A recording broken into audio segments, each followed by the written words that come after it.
Yo, it's Guido coming at you with the Tactics Talk. Let's talk some ranked stuff. Let's talk ranked chevrons and role experience. I got to Division 2 and then I stopped. Division 2 allowed me to buy the KPZ50T. That was my goal in ranked. I would have liked to continue to go on if there was a couple things that weren't happening. And the couple things that were happening that drove me away from ranked are, one, losing chevrons. Two, not getting chevrons in a win.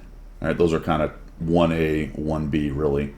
And number two, the role experience thing, which was causing some kind of incongruous results. Some very irritating kind of incongruous results. Incongruous. I had to look it up. Don't things that don't match, things that don't go together. Okay? I'll show you this. I'm going to show you this game. And this was really the straw that broke the camel's back, although I did persevere because I kept going till I got to Division 2 and that was it. So losing chevrons, not getting a chevron in a win, and then the role experience thing raising its ugly head in ways that I knew it would. Because once you introduce that mechanic, then people start to use that mechanic. Whether or not that's good for a cool game or a fun ranked game or teamwork. Here we are on Ghostdorf, spawned into the south, standard battle. I'm in my mana core. Now, let me be honest up front. I did a lot of this in the mana core. You might say, well, Guido, if you had a bad experience in rank, that's your own fault for running a mana core. All right, I will take that criticism on board.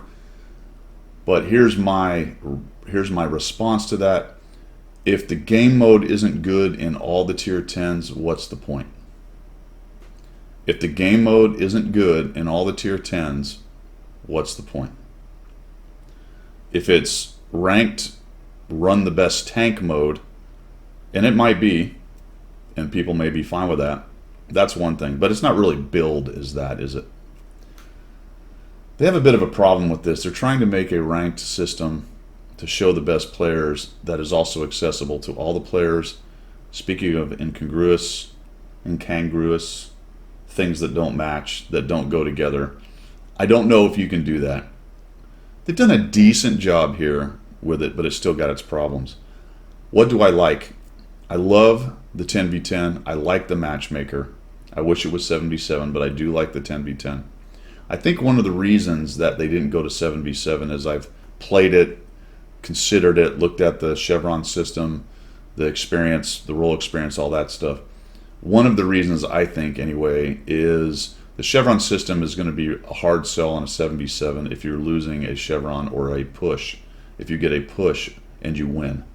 Like if you're number 7, or even if you're number 6 and 7 in a 7v7 on a win and you don't get a chevron, that's pretty dumb. So this whole idea of a push on a chevron sort of makes sense in a 15v15, makes less sense in a 10v10 because if 3 of you aren't getting a chevron in a win, it makes 0 sense in a 7v7. So they're as usual, this is a mode that seems like a mode created by committee. And this is what you get with big companies a lot of times. It's a lot of compromises. And maybe that's a good thing, but it's there. So this is more a comment on the passing scene, really, than a condemnation of ranked. Although the two mechanics that I will condemn, the chevron system itself and the role experience, I think can be worked on or changed. In the terms of role experience, I would eliminate it, but that's just me. All right, let's get going here because I'm on Ghostdorf, Himmelstown, and I'm in my mana core. So what is the role of the mana core? The role of the mana core and the role experience is to spot guys and to get spotting damage. And of course, everyone's role is to do damage. But that's not really caught by role experience unless that's part of your role and now you're getting more experience by doing said damage. Right? I get experience by getting guys spotted and doing damage to guys spotted by me, I believe is what it says. Okay, not all maps support that.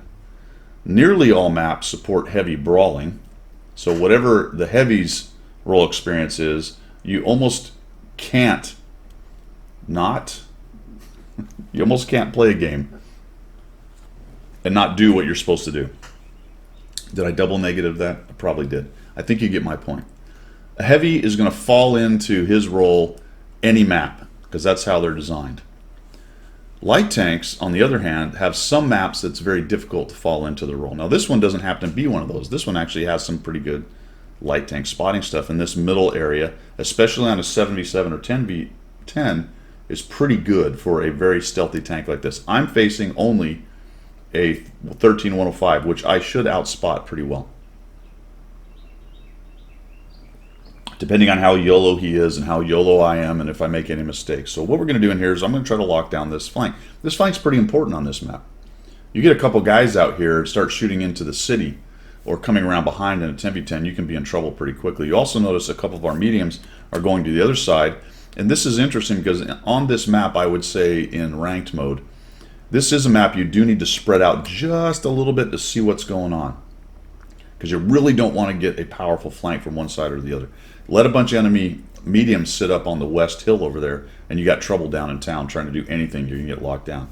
Very similar situation over here in this field here. But am I going to go out here and get 10,000 spotting on 5 or 6 tanks sitting out in this? No. But my role is to do what I'm doing. So we'll come out here. And we kind of move up through these bushes in this very stealthy Manticore, and we'll see what's going on. We find a Quran. Looks like they spotted him actually looking down the area there. I just wanted to make sure I didn't get absolutely rolled up by the 13105 immediately. I'm kind of curious where he is, so we'll just carefully move forward here. Nice little low Manticore. Very sneaky. He's got Chuck at the wheel. Looking around, all right, what's going on? These guys are taking hits, so that's not good. Let's keep creeping forward and see what we got. 110E3 is sort of watching on the corner, and then we find the 13105. So we've outspotted the 13105. There he is.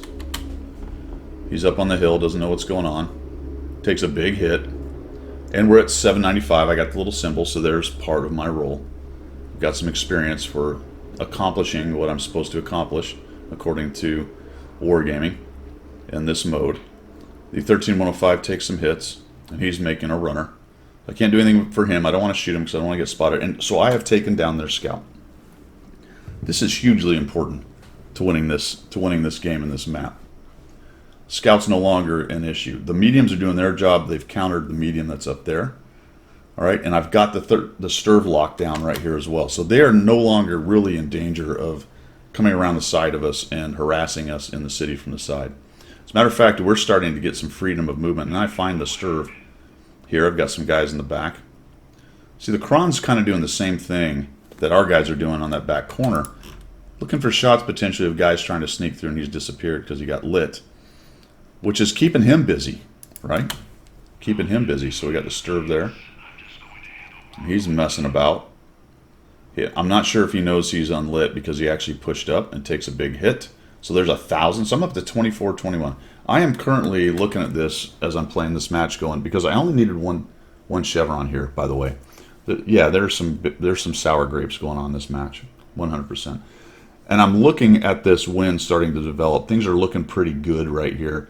If I can get rid of this Sturv and start wrapping around, and if those mediums can get rid of their medium, they have overmatched on the west, we're in good shape. We've got them stuffed into a corner. We're going to come around the sides of them, and they're just not going to have any way to win this match. So I'd love to shoot. I don't want to because I don't want to get spotted and shredded by the guys back there. So we just keep moving around, see if we can't find this Sturv. What's he doing? Where is this guy? Now, he's smart enough to try to get hidden and not poke up. I'm sure he figures the Manticore's over here somewhere. He just doesn't know where it is. He just doesn't know where it is. So we're trying to figure out how we can dig this dude out. Got my 2400, and I'm figuring, you know what? If I can stay alive, get a little more spotting maybe right here. Here we go. See if somebody hits him. Boom. Put a little shot on him. He dies. I take that chance. All right, we freed it up. We got 2 of them dead. We've lost our 4,005, not great. We're 3,000 hit points ahead. And now we have freedom of movement on this side. I'm going to swing around here and start getting shots into the back end of these guys. That's going to put huge pressure on them. Huge pressure on them from behind. They're going to have all kinds of trouble and then we're going to be able to fold in. Notice the Super Conqueror is moving up along the edge. He's coming around behind. Why was he able to do that? This guy. Right? This guy. Good old roll experience. Don't get quite zoomed in. I don't want to miss. So let's see if we can get a shot on these dudes. Okay, there we go. 403. That works. And then I see the 110E5 sitting over there. In just a minute. I'm thinking, oh, geez, let me just kill off this near dead. No problem. Just wait till we have a nice shot on this guy. He gives me a little bit of... Oh, of course. Yep, armor not hit. So fantastic. Thanks, RNG. I get spotted. He's looking at me. Let's try to get out of the way. Conqueror takes this dude down, I think, pretty quickly. And now we're going to fold in. I've got 783 damage at 2,421 assists. And I'm thinking, well, surely, based on roll experience, 10v10, I'll just get a couple more hits, and this is going to be awesome. I am going to be getting a Chevron. I don't expect to get double, because I haven't done a tremendous amount. But the fact is, one of the biggest reasons that this team is now collapsing in and crushing these guys is this little mana core made this thing happen. Not the whole game. I didn't win the whole game. That's not my point. But the critical thing I did out in that field. So we'll come around here. And I just get a little over aggressive because I'm like, it doesn't matter. 1,200, I'm good. Right? I'm good. And unfortunately, I don't really see the 4,005. He's looking right at me and he shoots me with Hesh and frickin' takes me out with 14. Oh, by the way, folks, just a small sidebar on the HE change. That was always the issue. The alpha. It wasn't the mechanic. Really, the mechanic doesn't matter, to be quite honest. The big alpha is still there. So nothing was fixed with HE, with the change, because the alpha was the problem. It always was the problem. But anyway. Down goes the little mana core. He has no armor anyway, so you would expect that with a Hesh round. 1,400 damage. And I'm thinking, it doesn't matter. I got 1,200, 2,400 assists. I don't expect to be 1 or 2. I might even be the last guy that gets a Chevron, but that's fine. That's fine. Well, guess what? I didn't. I was 8th. The last 3 guys on a win. The last 3 guys on a win don't get a frickin' Chevron. 30%. 30% of the winning team. 30% of the winning team do not get a share. It's a push. 30% don't get a win. Or don't get a Chevron.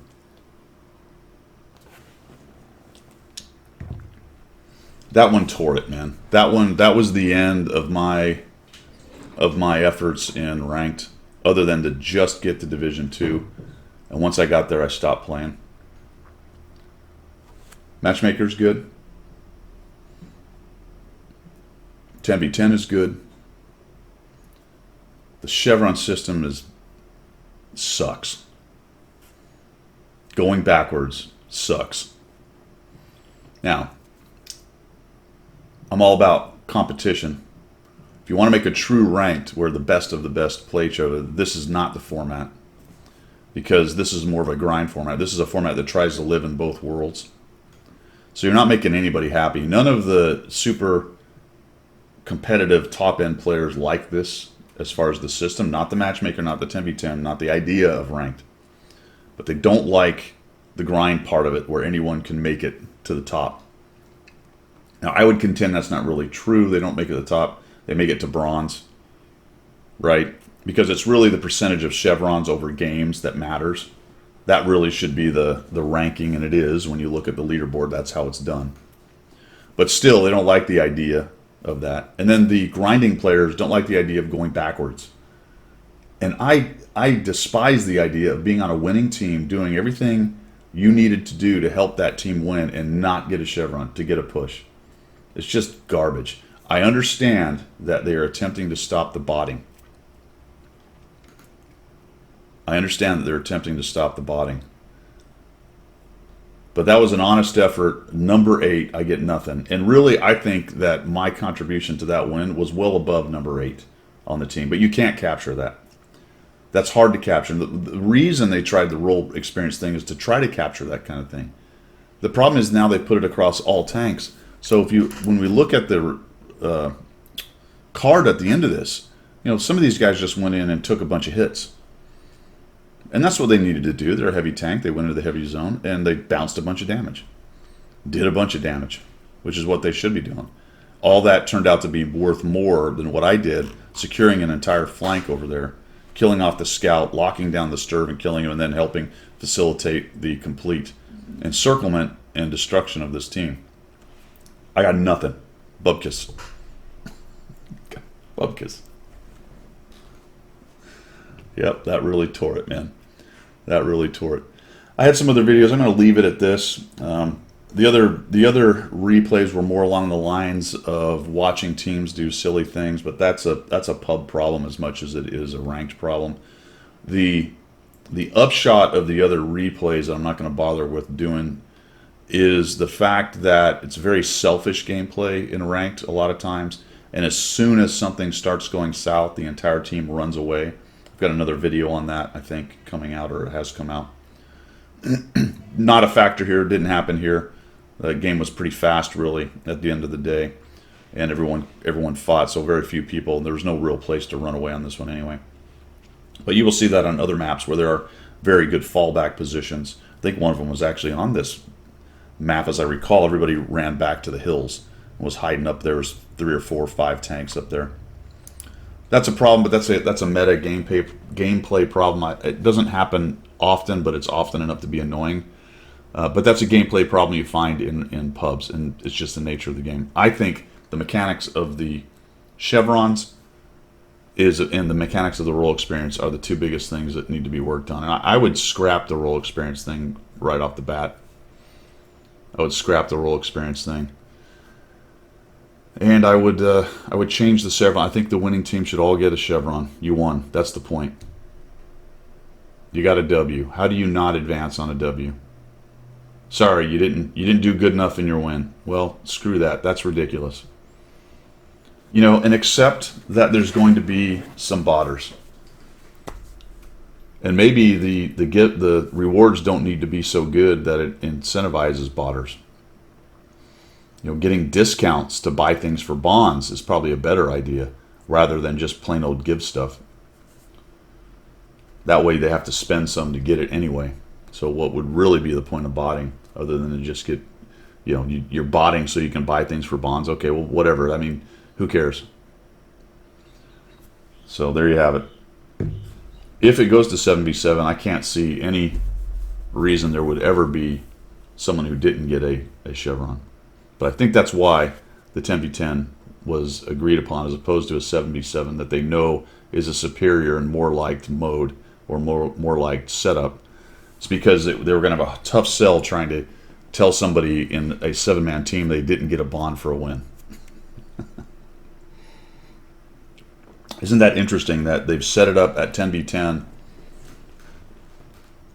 They've set it up at 10v10 so they can continue with the push on a chevron so that they can stop botters. That's some backwards logic right there. All right, that's all I've got for today, guys. Thanks for tuning in. Hope you like that. Let me know what you think down below. What did you think of the mode? What did you think of the various things? Did you like the chevron system? Would you like to see it changed? What about role experience? Do you like that? Do you think it just needs a tweak or to be trashed? I don't know. Let me know, and we will. See ya.